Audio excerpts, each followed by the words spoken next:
Hello বন্ধুরা, technical PV সরকার চ্যানেলে আপনাদের সকলকে স্বাগত জানাই। আমি প্রতিনিয়ত আমার চ্যানেলে সরকারি স্কিমের নতুন আপডেটগুলো নিয়ে আসি। তেমনি আজ আমি আপনার জন্য এক বিরাট নতুন আপডেট নিয়ে এসেছি। কন্যা সন্তান জন্মালে 1,01,000 টাকা আর্থিক সাহায্য করবেন কেন্দ্রীয় সরকারের নতুন প্রকল্প। কিভাবে আবেদন করবেন এবং কারা পাবেন এই টাকা, বিস্তারিত জানতে পুরো ভিডিও দেখুন। পুরো ভিডিও না দেখলে কিছু বুঝতে পারবেন না, তাই পুরো ভিডিও দেখার অনুরোধ রইল আপনাদের সকলের কাছে। তাই আর দেরি না করে ভিডিওটিকে শুরু করছি। ভিডিওটি ভালো লাগলে লাইক করবেন, কমেন্ট করবেন, বন্ধুদের সঙ্গে শেয়ার করবেন। ধন্যবাদ, পাশে থাকবেন। কন্যা সন্তান জন্মগ্রহণ করার সাথে সাথে বিপুল আর্থিক সাহায্য করে থাকে সরকার। কন্যা সন্তানের জন্য 2 লক্ষ টাকা পর্যন্ত আর্থিক সহায়তা পাওয়া যায়। এতে সেই সন্তানের পিতামাতার বেশ সুবিধা হয়। যতদিন কন্যা সন্তানের পড়াশোনা চলতে থাকে ঠিক ততদিনই আর্থিক সাহায্যও মিলবে সরকারের তরফ থেকে। এবার কন্যা সন্তানের জন্য নতুন ভাগ্যলক্ষ্মী প্রকল্প নিয়ে হাজির করেছে সরকার। চলুন তাহলে জানাই এই প্রকল্পের বিষয়ে।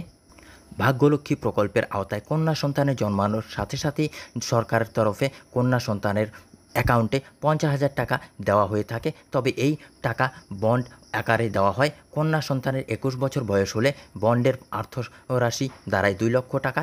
এছাড়া কন্যা সন্তানের মাকেও 51,000 টাকা দেওয়া হয়ে থাকে। সাথে বিভিন্ন শ্রেণীতে আর্থিক সাহায্য মিলতে থাকে, যেমন ষষ্ঠ শ্রেণীতে 3,000 টাকা, অষ্টম শ্রেণীতে 5,000 টাকা, দশম শ্রেণীতে 7,000 টাকা এবং দ্বাদশ শ্রেণীতে 8,000 টাকা দেওয়া হয়।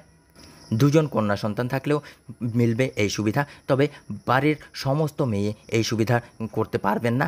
কোনো পরিবারের সর্বাধিক 2 জন মেয়ে এই প্রকল্পের সুবিধা পেতে পারেন। এছাড়াও এই প্রকল্পে আবেদন তারাই করতে পারবেন যাদের মাসিক আয় 20,000 টাকা বা তার কম। কন্যা সন্তানের জন্মের 6 মাসের মধ্যে আবেদন জানাতে হবে। এই প্রকল্পের সকল উপযুক্ত রাজ্যবাসী আবেদন করতে পারবেন।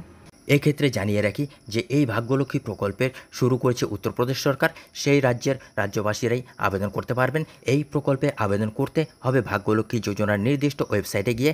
এখানে আবেদন করার জন্য বাবা এবং মায়ের আধার কার্ড, মেয়ের আধার কার্ড, মেয়ের বার্থ সার্টিফিকেট, পিতামাতার বসবাসের শংসাপত্র, পিতার আয়ের শংসাপত্র, পিতামাতার জাতিগত শংসাপত্র, পিতামাতার চাকরির শংসাপত্র ইত্যাদি বিবরণ জমা করতে হবে। বন্ধুরা, এই ছিল আজকের আপডেট। ভিডিও ভালো লাগলে লাইক করবেন, কমেন্ট করবেন, বন্ধুদের সঙ্গে শেয়ার করবেন। ধন্যবাদ, পাশে থাকবেন।